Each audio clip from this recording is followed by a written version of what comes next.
Lolos SF Olimpiade, Anthony Ginting disebut akhiri kutukan 17 tahun, siapa yang mengutuk? Penulis, Agfias Lebrik JPBMR 1 BMKK.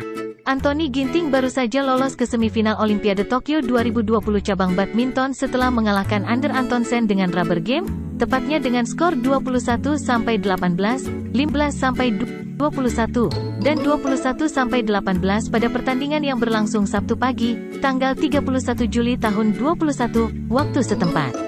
Menariknya, lolosnya Anthony Ginting hingga ke semifinal Olimpiade Tokyo 2020 ini sekaligus menghapus catatan buruk dari sektor tunggal Indonesia setiap kali berlaga di Olimpiade, sejak terakhir kali Taufik Hidayat dan Sonny Dwi Kunchoro lolos ke semifinal Olimpiade Athena 2004. Praktis sudah 17 tahun berlalu, sebelum Ginting mampu membuktikan tunggal putra Indonesia masih bisa mengancam peluang medali emas dari para peserta negara lain di Olimpiade kali ini.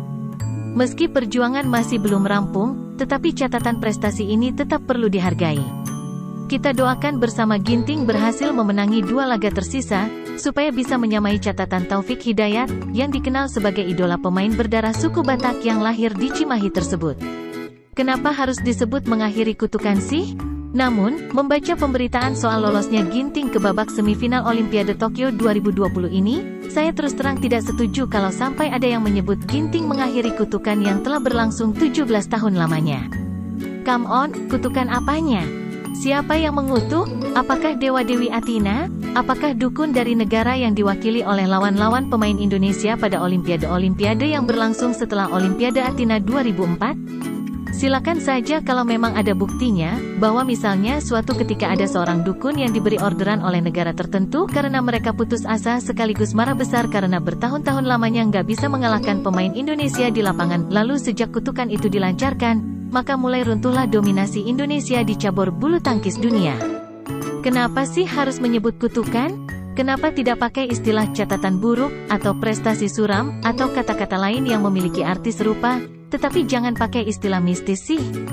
Setahu saya, urusan prestasi olahraga tak jauh-jauh dari bagaimana potensi atau bibit unggul yang dimiliki negara tertentu dilatih sedemikian rupa, supaya suatu saat diharapkan bisa selalu menjadi unggulan juara di setiap kejuaraan.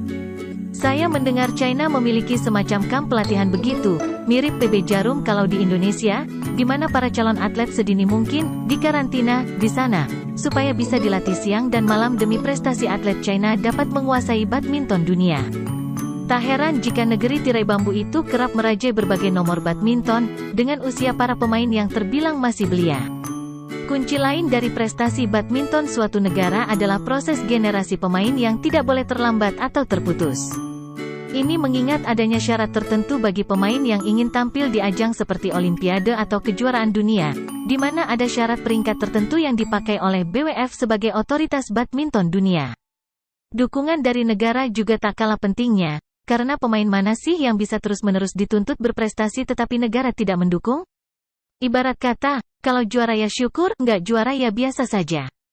Apalagi kalau sampai terjadi ada pemain juara nggak disambut, tapi kalau gagal menang dihujat habis-habisan tanpa ada pembelaan dari Federasi Badminton negara setempat.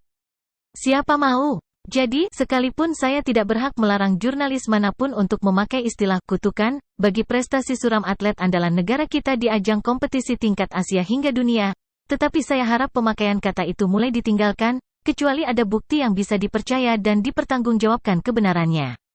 Tapi, apa iya zaman sekarang masih ada pemenang kompetisi olahraga yang menggunakan jasa paranormal dan semacamnya untuk meraih prestasi puncak?